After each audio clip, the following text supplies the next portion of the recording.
Welcome to another Midwest Flyways podcast, and guys, we just have a very special guest for you tonight. Joey is gone, and we've replaced him with someone much better. His name is Ben Brettingen. He's from onXhunt. Ben, thank you for coming again. Yes. So happy to have you here. Carter is also here with us. Carter, say hello. Hey, what's up? All right, there we go. Ben, you're having your first Outlaw beer. I am. Which is a sponsor of the Midwest Flyways podcast. So we always try to get a real feel for, like, what do you think about it, man? Do you like it? Yeah, it's good. It's a light beer with flavor. That's a great way to put it. I give it a, I like to score things here. So this is like a drink of like a flavor, and then like I call it a mass consumption rating. Okay. Yeah. The mass consumption rating is highly important for our listeners. I just want you to know. So I think we'll be mostly focused on that. But go ahead. Yeah, I'd like to hear your rating. Get a sip. One sip. Everybody knows the rules. Yeah, exactly. Yeah. I mean, it's got flavor. So like, I don't know if flavor and like mass consumption are like opposite, but I don't know. I could probably drink sitting down. I could probably drink. Well, I could probably drink like 18, 20 of them. Right. So it's pretty dang good. Yeah, the mass consumption rating's all right. That's amazing. Yeah, I mean, flavor too. It's got flavor. I could have like 2 of them, but I wouldn't want just 2 of them. So I give it high marks. Yeah, it's pretty good. You didn't give a rating though, so okay. We're gonna need a rating actually. All right, so I gotta take another drink here. Okay, yeah, that's fine. That's fine. You kind of set us up expecting like some kind of number. Yeah. All right, so I'd give it like an 8.5 for mass consumption, because the flavor does ruin some of that. Sometimes it's just. Oh yeah, no, for sure. And then it's not a Keystone Light. Yeah, and we don't know what it is though. We got to figure that out. If it's a lager, what it is, but. If we're just gonna rate on a lager, I'd probably give it probably a 9. That's a real high mark. Yeah, exactly. I mean, I'm comparing against other light beer. It's pretty damn good. So. Yeah, that's amazing. That should be all you guys need to know. So if it's in your state, mass consumption rating, solid. Yeah. It's in terms of wizard staff, we haven't seen any wizard staffs yet. We've seen some other wizard staffs, not outlaw, but we're still waiting on that wizard staff. So. Please send us in your wizard staff photo. We're still waiting on one. But Ben, thank you for trying the outlaw. Yeah, we've got so many more. Well, I don't know if I can make a wizard staff tonight. It's a Wednesday night. Yeah, no, it's not possible. I guess so. Fine. All right, talk me into it. Yeah. Good, man. We'll get that going. Carter, can we get some intro music, dude? Yep.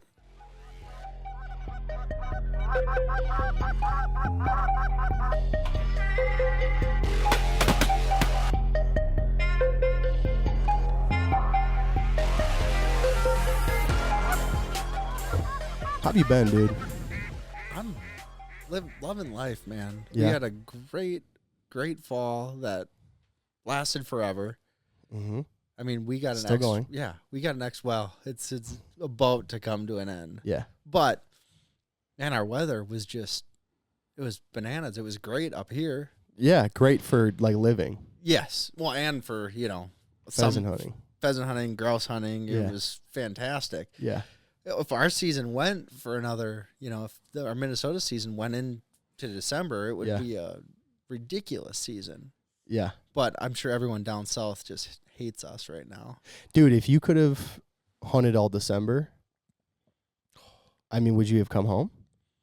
What do you mean? You would have just been on the road hunting. I would have been here hunting. Yeah. I was here hunting. Yeah. I mean, if I could, I would have stayed here. Yeah. I mean, for ducks and stuff, the lake that I live on or live next to, I mean, I think it just froze up. It was the latest ice out in recorded or freeze up in recorded history. I think the second one, the one that we beat, I think was in 1998, which was December 24th that it froze up.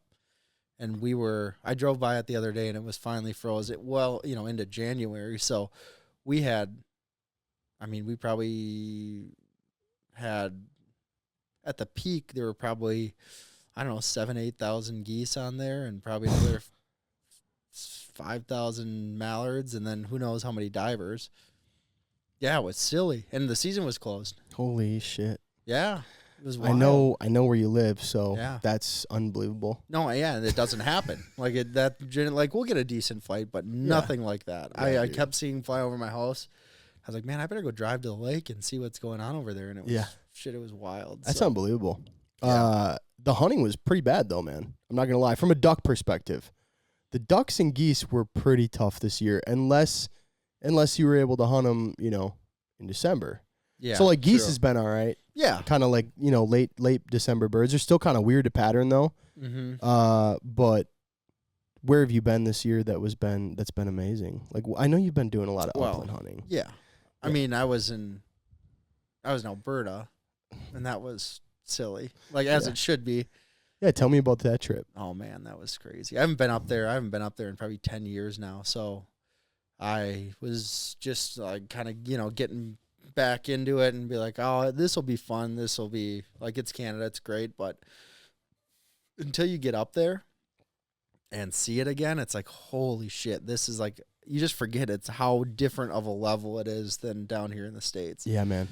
It was crazy. Yeah. And the nice thing is, so we knocked on I think I knocked on probably 30 doors when I was up there. Got 28 yeses.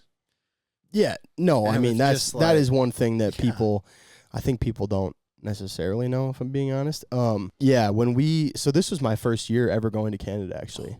Yeah, so we went to Saskatchewan, and I told Joey, like, if we go anywhere and we don't go here, like once a year, then we're just fucking kidding ourselves. Dude, it's silly. Just everything. And on top of that, man, like, if you know what you're doing, like, you know how to go and try and scout and find birds, it's not that hard to get permission. No, and it's like when you go out, and I would drive around, I had like 2 days of like downtime. We shot some huns and did some duck hunting, and then I moved a different area, probably 100 miles.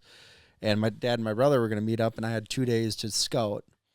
And one day I just drove around and just marked pins on roosts and feeds. And then the next day I was going to go around and ask permission. And I mean, I probably marked 20, 30 fields within like a 15-mile radius around this little town that it's like I would have hunted any one of them. Dude. And everyone wants to give you permission. Yeah. Well, the funny thing too is like everybody up there, I think they just don't see any people. So I think like legitimately when you come to the door, they just want to talk for like 30 minutes, man. Yes. They want to tell you who owns the land. They want to help you figure out how to get permission on it. They want to know how your hunting's been. We went to doors, man, and people were like, they wanted to just chat. Yeah. Like forever.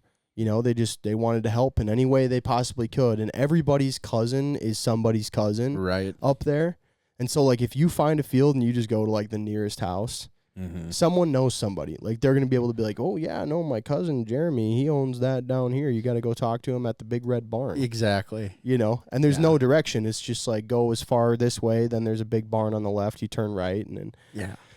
But, yeah, man, that's truly insane. And I was mind fucked, to be honest, by it. It was crazy because we were out there the first 2 days. We were hunting snow geese. Yeah, and so the first day we go out, which I've always got my ass kicked by snow geese.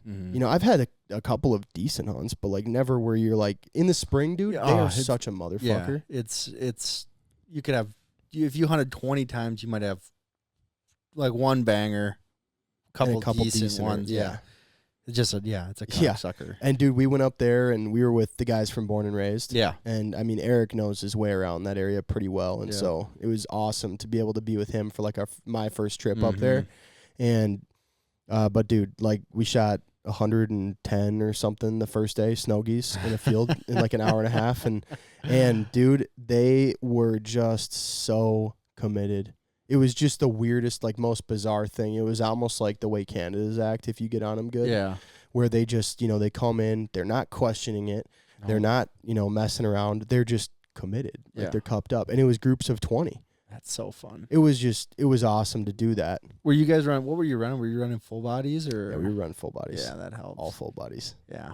Yeah, Eric had a crazy spread. All, like, DSDs and SX decoys. All full bodies.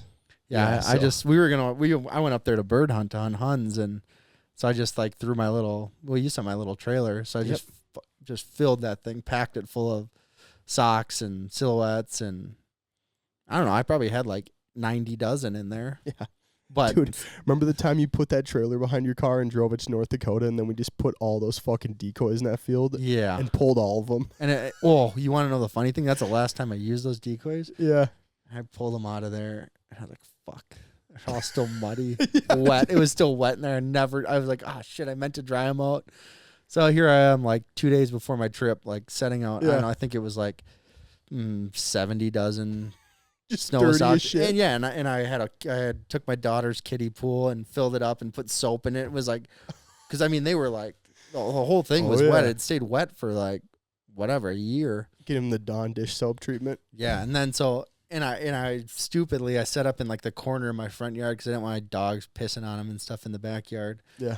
And like soon I filled a quarter, like all my front yard, and I was like, shit. And I started just going into my neighbor's yard a little bit. And so, and then it was cold at that time, but I was like, fuck, I got to let them dry. So left them there for a couple days, and neighbor never said anything. So that was nice. That's good. Yeah. Yeah. They were down for the movement. They knew what was going on out there. I will never forget that though. So like we went on this hunt in North Dakota. Ben comes out there, drove through the night, didn't you? Yeah, I think it left at like 2 a.m. or 2 3 a.m. Yep. Yeah. Drove through the night pretty much, got there. We were in a field, and when you got there, it was like pissing rain. Yeah, it was like a sleety rain. Yeah. Yeah, so we kind of were waiting on the weather, and we got out to the field. We had seen so many snow geese, so we were like, Ben, please bring snow goose decoys, and that's all he brought pretty much. So we get out there, we set our spread. We set out like, I don't know, how many dozen did you bring? We set damn near all of them, didn't we? I think I had like 2 bins, and I think we probably sent like 30 dozen, 40 dozen out, so. Dude, we put out so many snow goose decoys, and those first groups of ducks and geese just did not want to commit, and we were like, what the hell, man? So we pulled almost of these snow goose decoys. Yeah, they immediately wanted to come into that field. And then I was just like, damn, Ben just dragged this trailer out here with all these decoys, and we were like, dude, we're taking all these out. So, but that's kind of the way it goes. Right. But you learn. Yeah, man. So like we shoot these snows. Me and Joey are out scouting, right, in the afternoon. Yep. And man, we drove by this pond that, I shit you not, Ben, it had to have like 5,000 mallards. Just in this pond, I mean, it had to have been like a half acre. Damn. Tiny pond, dude. Yeah. And there's, ducks coming in there trying to land on top of other ducks. You know, it's just jam-packed. And that's when we were like, damn, it's really cool that we're shooting all these snow geese, but what the hell? We should be shooting some mallards, dude. So... but then like trying to figure out permission on that, like everybody and their mom just wanted to help us find out who had that pond. And I don't know about you guys, but I was up there for 2.5, 3 weeks. Yeah. And I did not see another hunter. Yeah, I didn't see anybody else on the road scouting. Yeah. Yeah. I didn't see anyone at the motel. I didn't see anyone at the hotel. Yep. Nothing. It's crazy. Yeah. It's truly insane. It's just so much different than you're used to down here, where you're kind of like, you're scouting. If you're in like even North Dakota, you're scouting, you're seeing other people. Oh, for sure. And North Dakota can be fire. Yeah. But up there, dude, everything's fire. There's birds everywhere. You miss out on one pond, there's another pond. Exactly. 3 miles down the road with another 3,000 mallards. Yeah. And it's just, it's stupid. Yeah. So you were in Alberta and you were there for a couple days. Did you find something good? Oh yeah. Yeah. We hunted a snow. It was a dark and light feed. And the morning we didn't have any wind, so like running a lot of socks, it was like meh, tough. Yeah. So I just like we'll just leave it out there and hunt the afternoon, and after that came and we just smashed. Really? Yeah. My dad, my brother, and I. It's like I think we ran out. We went through like a case of shells, and I left all the other shells. It's like we won't go through a case of shells. Went through a damn case of shells. Was it just you 3? Yeah. Holy shit. Yeah. So your dad and brother hunt quite a bit? No, my brother, my brother. Not as much. He's starting to get back into it more, but no, I mean, they don't hunt a ton. Sure. I mean, we hunted growing up and whatnot. You take them hunting. Now, yeah. Yeah. Kind of the roles reversed. My dad got me into it, and we did a bunch of duck hunting and whatnot, but yeah, now I'm taking them, so. Yeah. But yeah, that was bananas, and then I found this, it was a really cool spot. It was a, kind of like you said, like a half acre pothole. Yep. And I drove by it, and I saw a few ducks out there, and it was kind of, it's really dry up there. So, a lot of the bigger bodies. Yeah. And a lot of the ponds, like they're pulled back off the banks a little bit, but this one, there was willows surrounding it. good coverage. Yeah, and so I was drove by, and it was probably, I don't know, maybe 200-300 yards off the gravel. And I was looking down in there, and I saw a few ducks out there, and I was like, what the hell? I'll pull out the binos. Looked in there, and I started looking in the willows, and it was just covered. Like, and then they could feel the pressure, like, of me sitting there watching. Totally. And all of a sudden, you just see out of, like, this whole thing, just ducks start pouring out into the middle. I was like, holy shit. So, yeah. Like, which is a funny response that a lot of guys don't think about, right? That cattail coverage, a lot of those ducks, when they want to feel safe, they want to get away from shore. 100%, right? Yeah. Yeah, so that's something that, like, I've, noticed and picked up on. That can happen. Yeah. Pretty easily. But yeah, I mean, like, when you sit and you watch birds or anything, if they feel like there's something pressuring them on the outside of this pond, they will start to move into a pond, into the middle of it. Yeah, and that's just like a lot of us, especially around here, grew up hunting big water. And like the bane of our existence was setting up on a point or whatever, and they're going to go land 100 yards out in the middle. But then every time you go scout, you look and they might be sitting on shore, they might be loafing around in the edges, but they're not landing on the edges, they're landing out in the middle and then swimming. That's right, man. And I don't know if you've ever had it, but I'm trying to think if I've ever, where you've landed ducks out in the middle and they've swam into the decoys. Oh yeah. You're good at that? I mean, I've had it. Oh yeah. I mean, I don't know if I've ever. It's not ideal. No. In a way, but if you want to water swat some ducks and just take some ducks home, I mean, if you're patient, you can let them land and come in a little bit. Yeah. The hard part is most of the time you're hunting with people that are like loud, making noise, and if a duck lands out in the middle, you're like, oh, fuck that duck. Yeah, those guys over there. Yeah. It's not a thing, so. But. Whatever. Yeah. But. So anyways, we hunted that the first morning they came, or the second morning, and we went there early, and I knew it was kind of a loaf pond. I knew it wasn't a roost. I was like, whatever, we'll go out there early, and it was gadwall, widgeon, pintails, and then a few mallards. Yeah. And like they didn't care. They were like, I mean, I didn't care. How could you? Yeah. So like we banged. Give it up, baby. We cleaned up in like, I don't know, like 15 minutes. It's like, oh, this is great. Oh. And then we sat. We cut up all the birds and whatnot, just like 400 yards away, and we watched thousands of mallards pour into this at about 11 o'clock in the afternoon or in the morning. I was like, oh, well, shit, tomorrow we should definitely, like, we'll wake up later. And so we got there at, like, I don't know, 10 o'clock, and just we were landing. I mean, we had a couple flocks that had to be 100, 150 mallards. Saw some crazy groups of pintails. We probably landed one group of pintails that there were probably 50, 60 birds in it. Okay. And there was one drake. Oh, yeah. Well, dude, that's kind of like, I mean, even when we were out in North Dakota last year, I mean, we had all those groups of pintails coming in, and there was like no drakes in there. Yeah. I don't know. I mean, we busted our nut a little early and shot too many hens. Yeah. It was fun. And we should have just waited and shot some of the drakes that came later. Well, in you the never day, know, right? We had our limit of hens pretty quick. Yeah. You never know what's going to happen. I know. The faucet could just shut off. But, because like, they're coming in, you're getting ready to shoot, and I was like, I don't see any drakes. So I was like, not calling it, and then, normally after that, somebody would be like, "What the hell didn't you call it?" or whatnot. For sure. And then I looked at my dad and brother, and they're like, "Yeah, I didn't see any. We saw one drake in the back." Yeah. So, but we just sat and we'd land a flock because they were only up for 3 days. So we land a flock of like 50, and then. One person would shoot into a flock of 50 and knock one bird out, and then another flock of 50 would come in and you'd shoot one. So it's like, I felt bad. I was like, well, I don't know. I'm not going to be here. There's no one else hunting here. So like, I don't know. I guess I'll educate the shit out of them. Exactly. Like it felt wrong, but I was like, well, no one else. Like the landowner I talked to, he's like, I asked him, how many people ask for permission a year? He's like, I don't know. I might get one or two. And he's like, this guy owns like, I don't know. He owns probably not 50,000 acres, probably 20,000 acres. It's like you have one person or two people ask. He's like, so yeah, insane. Like, wow. So it's like I didn't feel that bad then, just educating the shit out of them. But They'll forget it. Well, they're not even our ducks anyway, so Yeah. those Montana Different folks. Flyway. I was going to say, fuck them guys. Yeah, in they can Montana, have dude. it. Yeah, dude, that's so funny.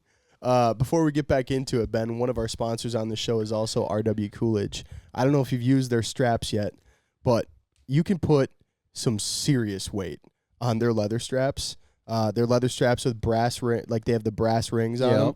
Dude, we put 10 like big Tony geese on those things. And I told Kevin from RW Coolidge, I was like, dude, we're going to find out if these things can hold some weight today. And they can, man. Yeah, you they should really try to can. break them. Come spring, like see if you can get like 100 snow geese on one of them. That's the way to do it. Nobody would be able to lift it. No, you'd have to rig something. Like get like a polesall. Yeah, like a come along or something. Yeah, and just like a polesall, like they lift deer with, you know. Yeah. Just strap on as many geese. That's what we should. That's a great idea. Yeah. Just test the limits of how many birds can sit on one of these straps. Mm-hmm. I like it. I like it. What's a lot. your over under? What? How many do I think it can hold? I mean, like, ooh. Like I feel like you'd run out of real estate in terms of how many For sure. like heads or necks or whatever you could fit in one of those. Yeah. How many do you think you could fit in? I mean, you could probably fit. Do you think you fit 10 heads in one of the straps? Because they're just a loop system, right? Oh man, I don't know. Maybe 5. That's what I was gonna say. And there's 5. And there's what, 5 aside? Yeah, 5 aside. So 50. 50. So if we could get 50 geese on one, yeah, I'm good. I'll take one. If we can get 50 geese on one strap and hang it from a polesall, I think that would be a great way to show their durability. Now, would it break? I don't know. I doubt it. Honestly, I bet it wouldn't. I bet it wouldn't. I bet if you let it hang there for a while, you might have some stress going on. Just in terms of the fact that if you consider like every one of those being like an 8 to 10 pound goose, that'd be a lot for snow goose, isn't it? Oh, you're talking about snow geese, yeah. And I mean, we're talking big fellas, yeah. If we're talking big geese, yeah. I mean, snow geese. What do you think a snow goose weighs? 6 pounds? Maybe 4 to 6. Yeah. 4 to 6, yeah. So if you have 5, 5 per, if that's 25 times math, be about 300 if it's 6 pounds a goose. Well. 5 pounds of goose, 5 on each hole is 25 pounds per hole. Yeah. Times 5 is what? 125? Yeah. 250. 250 pounds. 250 I bet pounds. it can do it. I think it can do that. I really think it can do that, no problem. I expect that. Me too. I expect a picture this spring. For you, dude. I mean, you only hunt when you're shooting 50 packs of pintails. Right. So you need those straps to hold 30, 40 birds. Exactly. Yeah. Yeah, I mean, that's a good way. We'll test it. Yeah. The nice thing in Canada, too, there's no limit on ducks, so that's nice. Yeah, 100%. Yeah. Speaking of Canada, there's been all these, like, people freaking out about the bird numbers. Have you seen any of that? We just did a video down on it. south you're talking? Yeah, dude. Yeah. And people are like, well, they're lying about all these duck numbers. Dude, they're in Canada. The science, like... Yeah. Who did you read that? I can't remember who was it. The Osborne Labs or someone?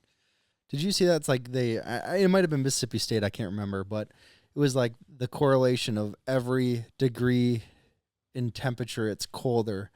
X. I think it's like I think it was Mississippi State. I don't know. Anyways, like for each degree cooler, it was like 10,000 more birds will end up in Mississippi, like average temperature. Holy shit. So I mean. That's so crazy, actually. When you think about it in like just a degree at a time. Yeah. Yeah. I mean, the snow line just never hit. I mean, we literally had no snow in Winnipeg. Yeah, it was up until a few weeks ago. 50 degrees here in the middle of December. Why would the birds move? They've got way better food up here. Yeah. They've got all the water. They don't need to leave. Yeah. I don't know if you heard, but me and Joey, we have that pontoon, you know? Mm-hmm. And we tried to... we waited too long to take it out the first time.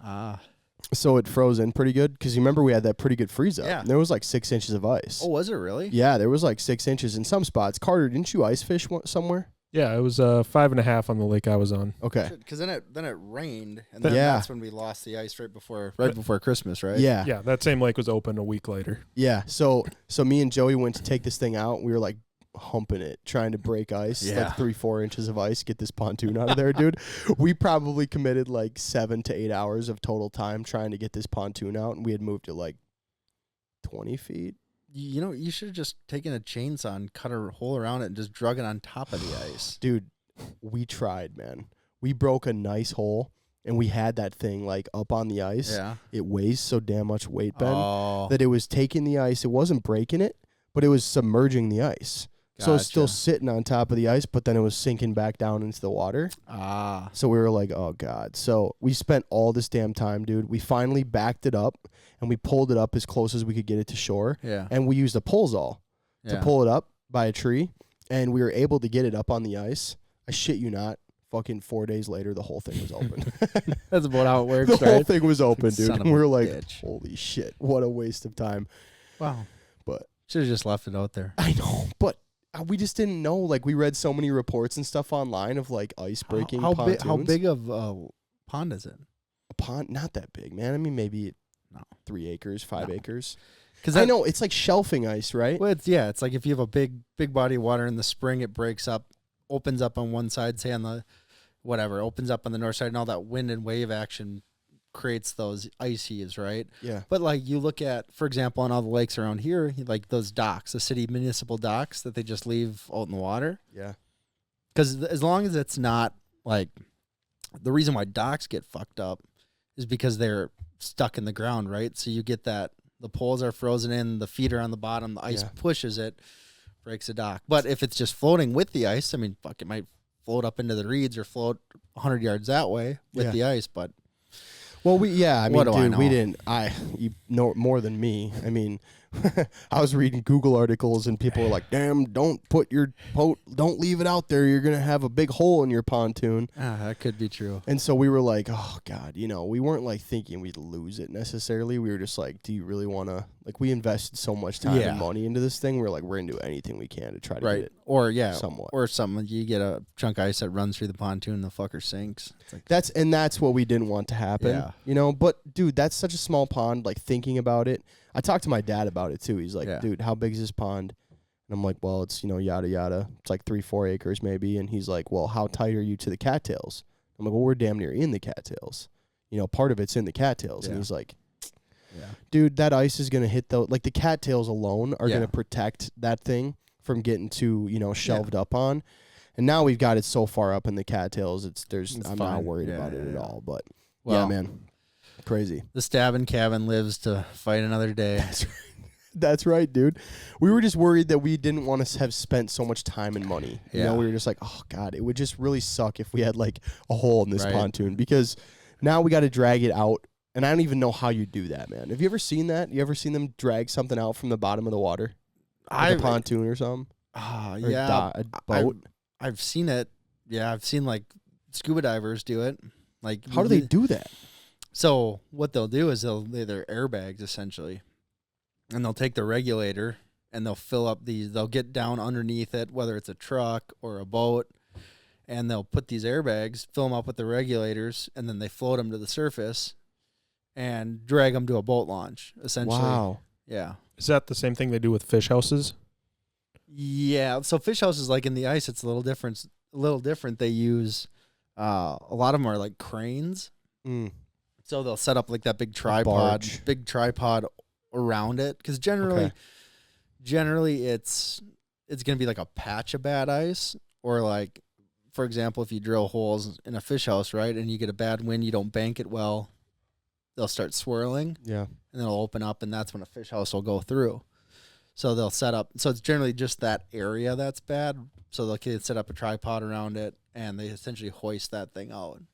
Yeah. Cars, all that kind of stuff. But Does Carter's got a question for you, because we've been talking about it, so we know there's something in the works. Yeah, I've seen some rumblings. I'm a little bit of a fisherman. I've seen yeah. OnX is coming out with something. yeah, we've got a new fishing app. Is that something you coming can up talk here. about? Yeah, for sure. Tell me about it. Yeah, so the logical extension, right? There are a ton of hunters that are also fishermen, right? And there's options out there, no doubt, but a lot of them are terrible. Mm-hmm. Like they're bad. Yep. And like the contour lines are great, but other than like looking at contours and saying like, okay, I want to go here, the functionality just isn't there, right? So Yeah. we're gonna take at OnX, what we're good at, like our UI, UX, like it's just super easy to interact. We've got a ton of information, and we're going to port that over to Fish. We're going to have, all the contour lines and all the stuff you love about OnX now. Got some other really cool data that we have integrated too. So what's it called? OnX Fish. Hell yes, dude. Yep. That's cool, Yep. man. Are they going to be separate apps or all in one? They're going to be separate apps. Yeah. Yep. Separate, Okay. but if I had to bet, kind of the rumblings, what we're talking about is like as an elite member, you're going to get access to Fish, or we'll be able to bundle it together. Sure. Yep. And also to figuring out how we can, if you want your data from Hunt over into Fish, you'll be able to do that as well. So man, that's so cool, man. Yeah. I know it's like available for Minnesota from the web browser right now. Is there any tentative, like, is it 2024 it's coming out or nothing? Yeah. Oh yeah. Oh, yep. sweet. It's going to be 24. Yep. And it'll be an app, I assume, not just the web browser. Yep. It'll be on the app as well. So it's either, we're going to fully launch come spring probably. Okay. So we're getting close. I know I've got a meeting on my calendar to test the first web. Sweet. Or sorry, the first app version. So damn, dude. this Friday. That's so cool. Yeah. That's really exciting. Is that something you'll be a part of, or is that something you guys have like brought in other people to work on? I mean, you can't be stretching you so far. Huh? Yeah. So to start, it's something that we've taken a lot of our team right now. Yeah. And the thing is like I'm kind of the go-to Minnesota guy. So yeah. And in Minnesota we've got a ton of fishermen, ton of ice fishermen, right? So Minnesota is really where we're planting our flag first. Yeah. So yeah, I've been helping out as much as I can on that, and yeah. But yeah, it'll be another team here pretty soon. So damn, dude, that's super exciting, man. Yeah, I'm excited. OnX is another sponsor of this podcast, so I wanted to talk a little bit about recent imagery. Yeah. So been playing around with recent imagery, and I'll be honest, some of it really solid, and there's still some areas that a little bit pixelated, kind of tough to figure out. Oh yeah, right? Yeah. I mean, it's definitely lower resolution, right? So like, you're not gonna be able to glean anywhere near the same insight as you would just our base maps, right? Of course. But yeah. So how have you been using it? Well, I mean, going to different areas, for sure. Like when we went out to North Dakota this year, being able to actually like look and see how much water there actually was in the area. Now, and the reality of it is, right, like you may not get a good enough necessarily like image to know, how tall corn stalks are or, something like that. But being able to figure out, like, is there water in this area? Is there, especially for guys that hunt, like, in my mind, I went straight to like down south. Yeah. Because of the river floods, right? And trying to figure out how much water you have. I mean, you read the reports so you can see how high the water is. Yeah, but if you don't know an area, right? Like if you don't know, okay, at this gauge height, it's going to be up through this bayou, which is going to flood this area. If you don't know that, right? Yeah. Then and looking down too, I was using it to look down in the Mississippi River bottoms. Yep. And just figuring out what areas in there have a good amount of water standing or don't. I mean, you get into like, for us, like November duck hunting, trying to figure out like what's worth it. Where do you go? I mean, just seeing like what's actually there for water levels. Super cool, man. Yeah. It's unbelievable. What an unreal tool, man. Yeah. It's, I think we, what the heck? We won some award for it. It was like Times Best something. Really? I'll have to look it up, but yeah, dude. On top of that, CarPlay, golly, is that a game changer? Yeah. That is so damn nice to not have to flip between different maps, looking at your phone, looking at your truck, especially too, like when you're scouting, you're not using GPS.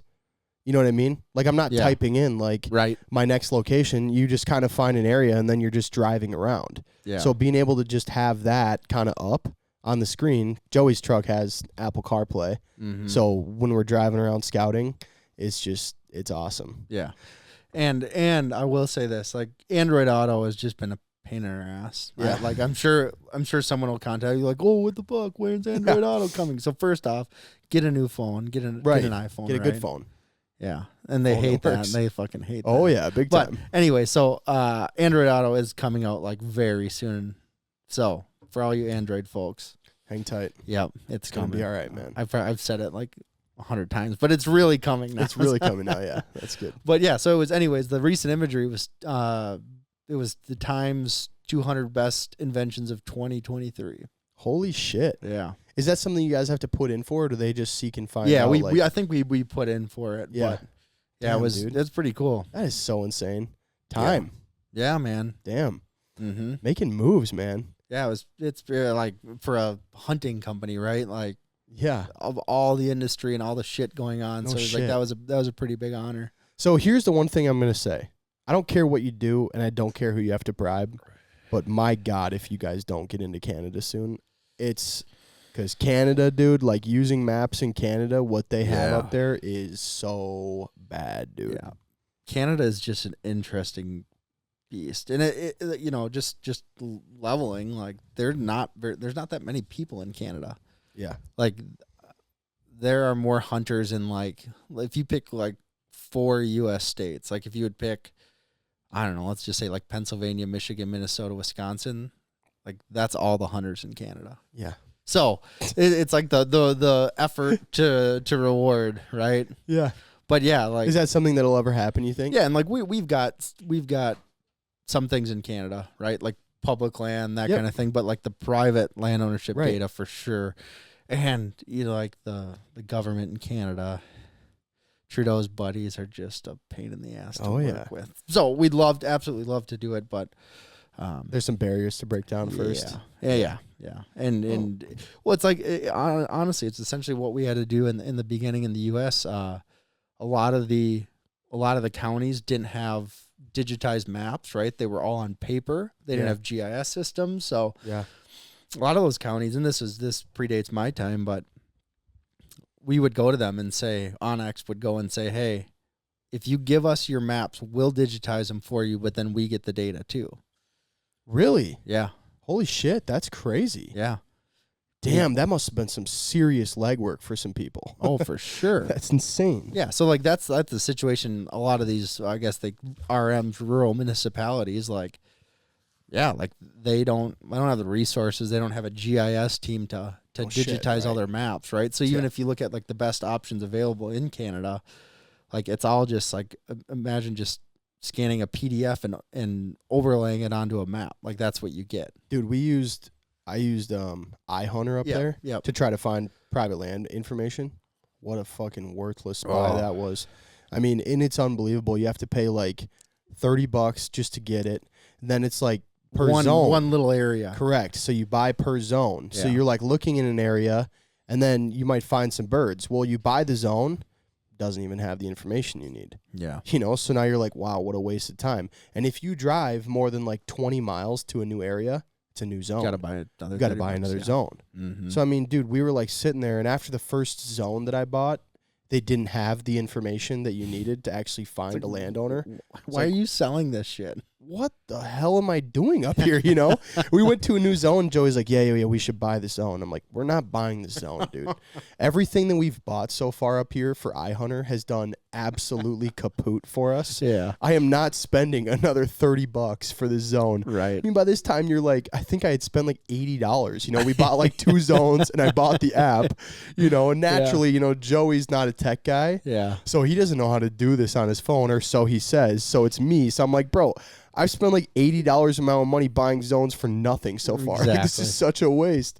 Gosh. And all I could, the whole time we were just like, how do these guys even like function out here without, which that's when you realize how much you use OnX, dude. I know. And maybe that's, there's nobody up there, right? There's nobody. Look, we didn't see anyone for.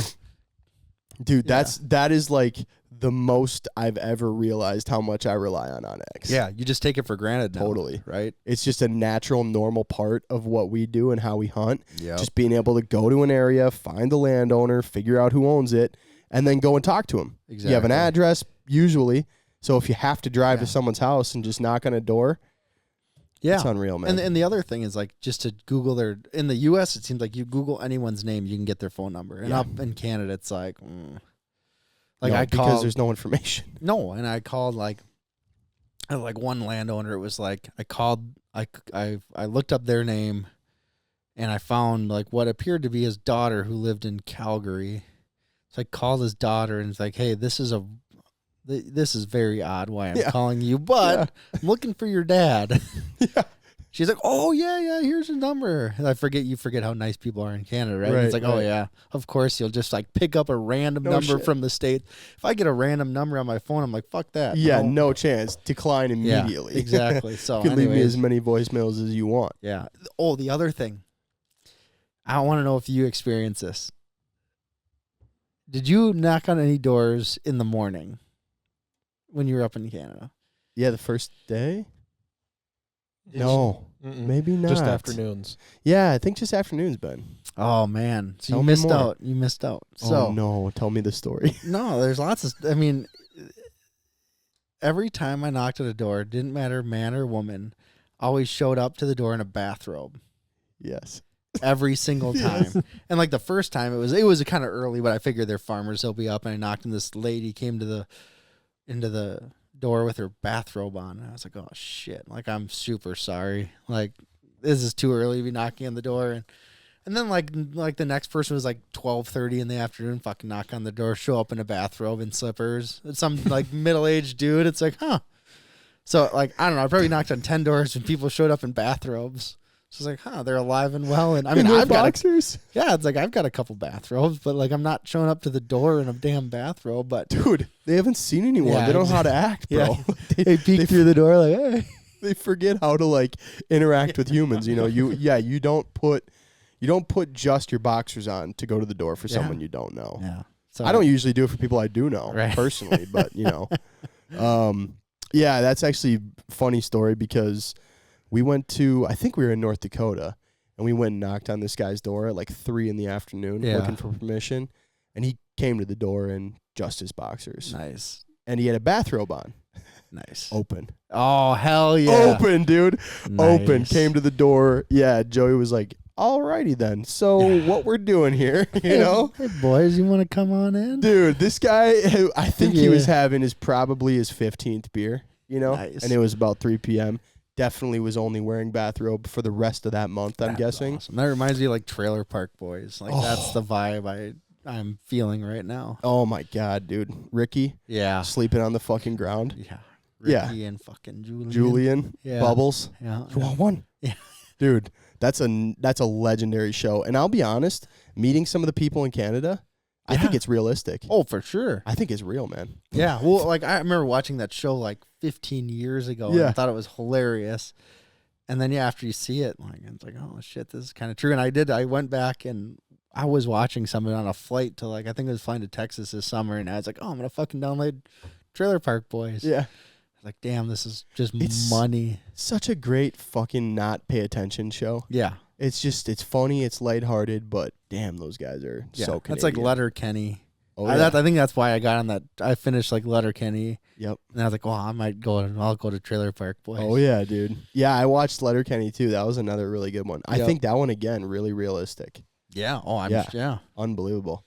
How's Amos? How's my guy Amos doing? Oh man, he's just doing Amos shit. Yeah. White boy Ricky doing his thing. Yeah.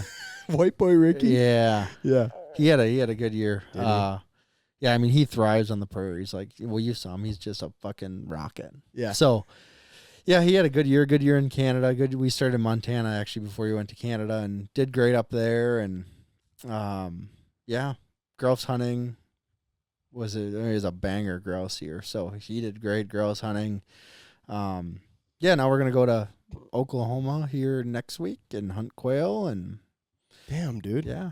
Yeah, that's super cool. Are you done with waterfowl for the year? Yeah, probably. Yeah. Yeah, I was gonna try to sneak down south here at the end of the year, but I think I might do Idaho instead at the end of the year for chucker. Damn, dude. Yeah, that'd be super cool. Yeah, we'll see how it pans out, but yeah. Yeah, I remember like hunting with Amos. He's just such a driven dog. Yeah. Very motivated. Yes, he's a very motivated individual. Sure is, dude. 100%. When did you really get into dogs, man?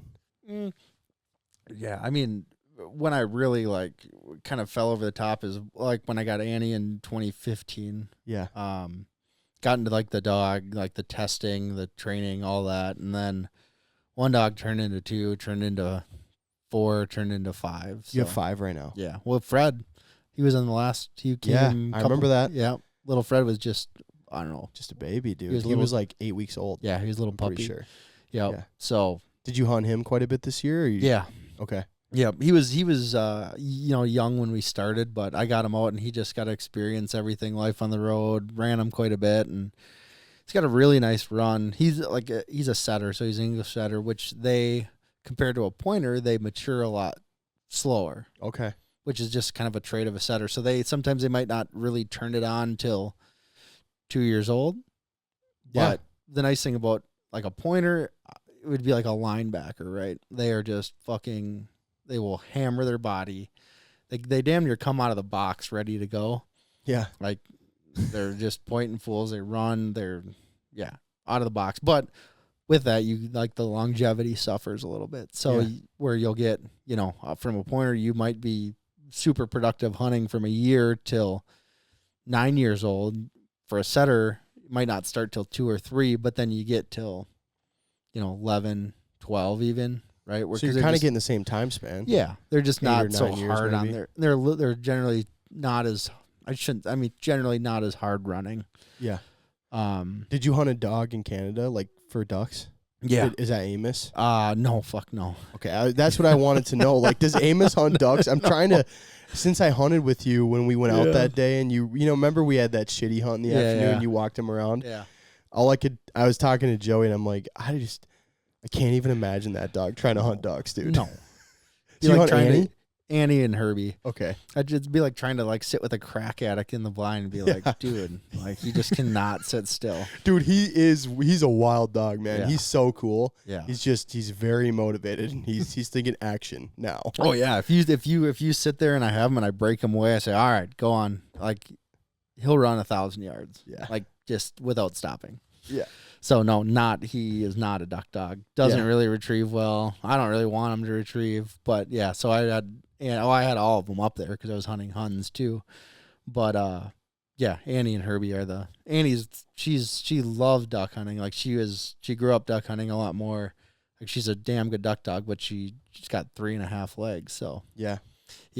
What happened to her one leg again? She had it's called like a spinal stroke.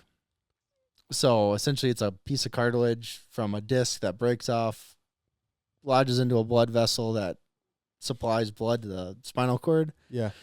And so like it happened to be her back leg that it impacted. So like she's gained some of it back, but like she definitely moves with a limp, like a gimp in her back leg. So yeah. But perfect for swimming. Yeah. She's not fast. She never was fast, but that she will never stop. Yeah. So yeah. Yeah. Are there certain trips where like mileage wise, like what's a good mile day for Amos where he's like you can see him start to decline in like his drive and throughout the day? Once we get to about like I don't know. I mean, I normally stop him before he'll do that, but like I think the most I've ran him during a day is probably like 45 miles he's ran in a day. Holy shit. Yeah. Dude. That's crazy. And I had him one day, I think in the grouse woods, he ran 35 miles. So like you're running through a forest, like through thick trees. So. Oh my God. How many miles did you put on those days? Probably like 9. 9 miles each of those days? Yeah, like probably 8 or 9 miles. Oh, dude, he's a psychopath. Yeah. Yeah, he's a 100%. psychopath, dude. Yeah. So cool, though. It'd be fun to give him meth and see what happened. Oh, my God. Yeah, he'd probably go 60 miles, Yeah, but he averages like in a run, he'll average about 12 or 13 miles an hour. Like for a 4-hour hunt, he's consistently running 12 miles an hour. Dude, that is so crazy. When you bought him, did you have an inkling that he was going to be like that based on his parents, or were you? Yeah, that's what I hoped for. Yeah, that's what I wanted. Yeah. So yeah, with the setter, he doesn't run quite as like big or as hard, and I was like, oh damn, but it's also kind of nice because with Amos, like if I don't pay attention for 10 minutes, and generally he won't. He'll come back and check in or whatever. But if you're on the prairie, like all of a sudden the GPS will be like, oh fuck, he's at like a half a mile away. Yeah. And it's like, well, and the nice thing about Fred is he doesn't do that. Like I don't have to worry about it that much. So yeah. Yeah, dude, that's really cool though. Yeah. Before we get back into it, one of our other sponsors for this podcast is First Light, which First Light has been working their asses off on these waterfowl products, and we've been helping them make them even better. So small little details, like minor changes to them, trying to just get them so they fit really good. But they have some insane products coming out in 24, including the waders, which I don't know if you've seen the waders or not. I have seen them, yeah. They're super nice, and they've got, I think one of my favorite things that they're doing with some of the stuff is they have integrated that molly system. Oh. Which for a lot of guys that hunt big game and whitetail, makes a lot of the accessories that they have for those types of hunting applicable to waterfowl stuff now. So molly system. So go check out First Light, firstlight.com. Ben, I wanted to ask you, outside of Canada, what's your like favorite place? If you could have like one more duck hunt, each year, where would you pick it? If you could just pick anywhere, where would you go? You've kind of hunted a lot of places. Yeah. Hunted all over. That's a good question. Because you can't always guarantee the birds. No. Places I have hunted that I'd like, this is where I'd love to go again. Well, a couple places down in Mississippi. So one was Will Primos's old farm. It was called Rivers Run. And that place was incredible. I mean, it was I think he put in tens of millions of dollars into creating duck habitat. Yeah. And like you'd have like a flooded timber situation, flooded oaks, and it would be gravel so you could walk nice, and then it'd be moist soil underneath it, and it was just a special place to watch ducks come through the trees. So that was fun. What's on your bucket list? Alaska. For ducks? Yep. Specifically like a specific duck? I want to go shoot Harleys. Yeah. Like eiders, like, yes, don't get me wrong, I'd love to go do that, but Harlequin. Yeah. Have you thought about going to like Maine or Washington and doing that? Yeah, that would be the other thing. Like we were talking, like the Snake River to go, or sorry, like the Columbia. Yeah. Out in, was that Washington, Oregon? Oregon. Yeah. Yeah. Yeah, to go do that. Yeah. That would be killer. Like some of those photos and videos you see out of there. And I drove that Columbia River Gorge there. Did you? To Portland. I was out there quail hunting last year. You made it alive out of Portland, huh? Yeah, Portland's a shithole. Don't go there. Scary deal. Yeah, we stayed in like a suburb, but I was driving through and it was like, I was curious because I was like, I want to see all this shit. And then like, it's legit. Shit. It's legit. Yeah. Yeah. So sorry. Drugs are a hell of a thing. Right? They will get you. Yes, eventually. they will. Yep. My dad said the dirty little secret about drugs is to make you feel really good for a little while. But then everything turns to shit really quick, depending on the drug. Yeah. Yeah. Welcome West Coast.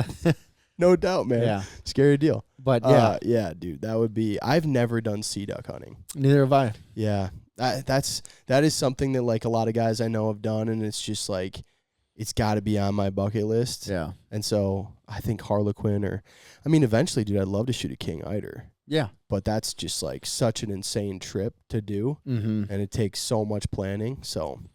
Yeah. And I don't know what, like if, and a lot of this comes as like, all of a sudden if I got a burning desire and I was like, I'm going to go do it, then I'd get fired up for it. But. Yeah. You're an upland guy. Well, yeah.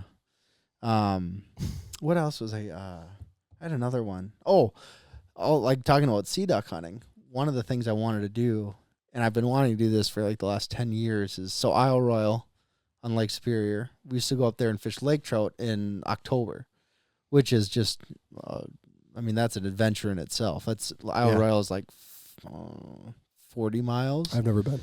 40 miles off the coast of Minnesota. Yeah. Up the North Shore. And so we used to boat out there, camp on Isle Royal, and then go fish Lakers in October. You boated out there? Yeah. We'd go take like a 22-foot walleye boat and rip out there in October. Holy shit. Yeah. How long were you in a boat? Well, we'd go, depending on how the conditions were. If the like crossing conditions were nice, like you could be across in under an hour. Like we had trips under an hour out there, right? Going 40 miles, 50 miles an hour. Yeah. But it's also taken us 3 hours. For sure. Which is just, there's been some scary shit out there, like where it's like, we might die. Yeah. How big is that body, that piece of land? Oh, Isle Royal, I don't know. It's probably 60 miles long by maybe 20 wide. It's big. You think there's quite a few people living out there? Or No. Is it just like No, is it's a anyone national living park. out there? It's a national park. Oh shit. yeah. Okay. Yeah. So like there's some like infrastructure on the north end, like tourism, like Rock Harbor, I think it's called, that they've got a hotel, a seasonal hotel, and they've got some services. So out some there. people are living out there. I don't think they live there year round, because a lot of the times that in between Isle Royale and the mainland, that'll freeze, right? So like getting back and forth, I guess you could fly, but That'd be a hell of a deal. I don't think anyone's flying into a national park. I don't know. No landing strips. I don't know. But so these people are legit boating to work every day that far? well, no, fuck no. Okay. They stay out there. There's a ferry that Yeah. comes every day in the summer, but like come October, it's pretty much shut down. Yeah. So we'd go boat out there, stay at these primitive campsites. But the amount of ducks, like Really? like scoters, longtails, like filthy. I mean, like A lot of divers. Yeah, but like a lot of sea ducks, like mostly sea ducks. Yeah. Harlequin? I didn't see any. Yeah. I wish if that was the case, I'd Yeah, be I'd out shoot there already. Yeah. Yeah, but and you have to, like, the thing is you have to stay off. There's like a buffer around it that you can't hunt Sure. around because it's a national park. So you'd But be layout boat hunting. yeah, but But if if somebody wanted a damn adventure to go out and do that, yeah, layout boat. if someone's interested, Oh, dude, take we me should with. we should do it. Yeah, we'd have to get a big tender boat. Yeah. I'm sure I could get we like could figure it out. Yeah, we go get a. Dude, we could make a sick video. That would be wild. That would be fun. Go catch Lakers and shoot ducks and Yeah. camp on the island. Yeah. All right, man. You're getting me pumped now. Yeah, I mean, it would be like there were so many ducks. It would be Yeah. easy. Okay. Yeah. All right. Well, I think we're at about time here. All right. That was fast. And the good thing is we have a new plan. Hell yes. Yeah. We can do Hell something. We yeah. can do something a little crazy. Love So it. thanks for listening, guys. We appreciate it. Thanks for coming on, man. Appreciate ya. I'm honored. Love ya. Appreciate it. Ben, we'll see you next one. 100%. Hey, one more thing, guys.